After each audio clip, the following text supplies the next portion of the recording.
The Book of Creation and Destruction. Before you get too excited about the pretty graphics, let me point out that Culdcept might be the first game in history where your sidekick is a staff with a human head. Kinda curbs your enthusiasm, huh? Fortunately, this game has some good points. A lot of good points, actually. Culdcept is basically a cross between Monopoly and a collectible card battle game.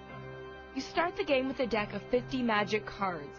You move around a game board and claim territories by summoning a monster from your deck to guard the area. If another player lands in your territory, he either has to defeat your monster with one of his own, or fork over some of his mana. That's the currency in the game. Other cards in the deck will let you cast magic spells, or outfit your monster with special items prior to battle. And where does Mr. Stickhead fit in?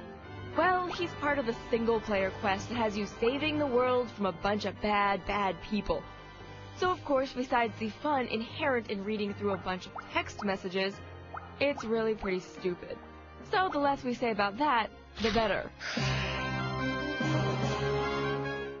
If you own a bunch of like-colored spaces all next to one another, you'll be able to charge the other players a whole lot of mana.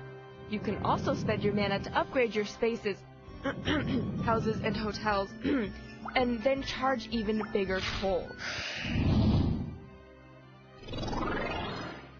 The card battles are mostly easy to understand until you start getting some of the more rare and powerful cards. The problem is that it's just hard to figure out the best way to use them. It also doesn't help that the game mostly looks crappy. This looks like an 8-bit game, and there's really no excuse for this kind of presentation anymore. What are far more attractive are the beautiful hand-drawn pictures on the 500 cards themselves, and similarly pleasing, the way the cards literally do battle with one another. It's quirky, but it works.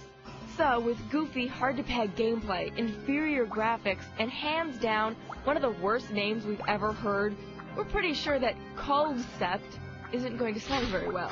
And that's too bad, because the game's accessible enough for the newbie, yet deep enough for the hardcore. We're giving Culdcept a decent 3 out of 5. The defense was too strong.